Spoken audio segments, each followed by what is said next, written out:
Walmart and other retailers have been scaling back on the machines over the last year. Places like Target, Dollar General, and Five Below. Some of it is being blamed on customers only pretending to scan items, putting them in bags and walking out. It was supposed to save time, cut costs, and revolutionize retail. That's how many executives described self-checkout when it first rolled into grocery stores and big box chains over a decade ago. Fast forward to today, and a growing number of retailers are quietly pulling the plug. Target has reduced self-checkout lanes. Dollar General is removing them altogether in certain stores. Even Walmart, an early adopter, is rethinking its strategy.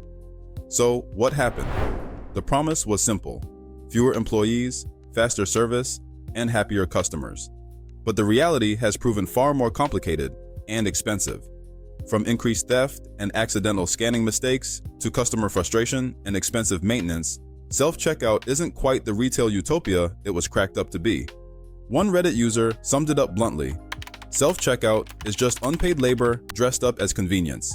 And behind that quip is a growing movement of consumers and retailers, questioning who really benefits from automation at the checkout lane.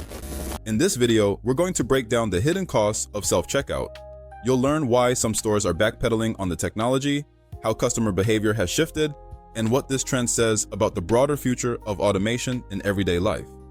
But here's the key question: if self-checkout isn't delivering the savings it promised, who's really paying the price? Let's start at the beginning.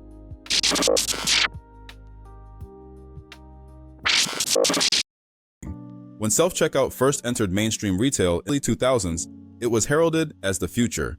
The logic made sense. One employee could oversee 4 or more kiosks, reducing labor costs significantly. For retailers operating on razor-thin margins, this was gold. Companies like Walmart and Kroger invested heavily in self-checkout infrastructure, citing efficiency and a better customer experience. But while the tech was flashy, it wasn't flawless.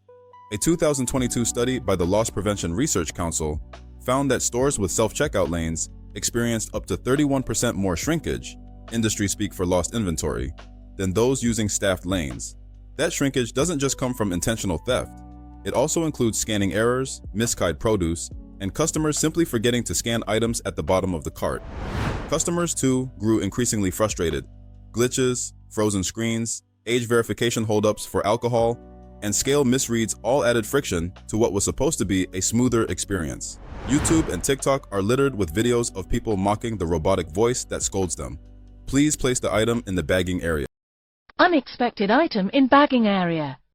On Reddit, users share tales of walking out of stores in frustration or intentionally mis-scanning items as a form of petty revenge. One viral post in r/antiwork read, "If I'm doing the job of a cashier, why am I not getting paid?" Retailers expected to save millions, but between theft, customer irritation, and maintenance, some are now facing higher operational costs than before.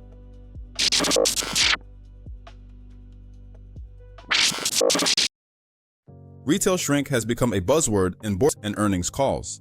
In 2023, U.S. retailers lost nearly $100 billion to shrinkage, according to the National Retail Federation. While not all of that is due to self-checkout, a significant portion can be traced back to the system's vulnerabilities. Self-checkout, in essence, relies on the honor system, something that breaks down quickly under financial stress or moral ambiguity.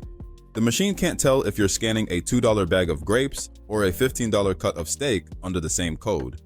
Internal data leaked from a major chain in 2023 revealed that up to 20% of self-checkout transactions had some kind of discrepancy. Whether accidental or intentional, those numbers add up fast across hundreds or thousands of stores. Some consumers have grown bold. On forums like TikTok and r/shoplifting, creators share tips for gaming the system, disguising expensive items under cheap barcodes, or simply bagging items without scanning. While these communities often get shut down, the mindset they reflect is troubling for retailers. And it's not just theft. Maintenance and upkeep for self-checkout kiosks are expensive. The machines often require updates, physical repairs, and oversight. They also slow down operations when they malfunction, which is more common than you'd think. A Reddit user who worked IT support for a grocery chain described how often machines would freeze, misread codes, or require hard reboots during peak hours. To mitigate this, some stores have hired more staff to patrol self-checkout lanes, a move that undercuts the whole labor-saving premise. At this point, some companies are realizing it might actually be cheaper to bring back human cashiers.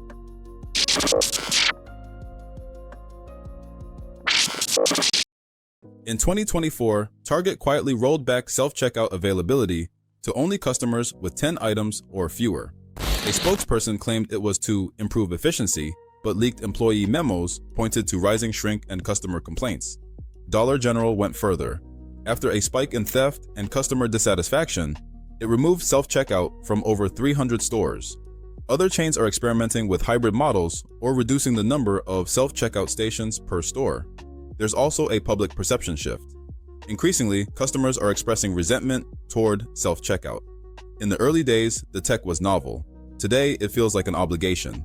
One YouTube comment on a video about Walmart's checkout issues read, "It's like they replaced cashiers with machines, and now I have to do their job and still get treated like a thief." Some public figures have chimed in too.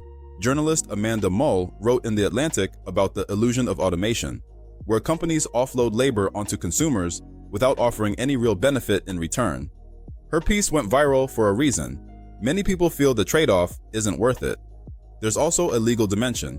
In 2023, a woman in Arizona was arrested for mistakenly walking out with unpaid items from a self-checkout. She claimed it was an honest error, but prosecutors pushed for charges. The case sparked debate around whether self-checkout systems put too much legal risk on the customer, especially when they're the only option available. All of this adds up to a startling truth. Self-checkout isn't just a technological experiment, it's a mirror reflecting larger tensions in retail, between automation and labor, convenience and cost, trust and accountability.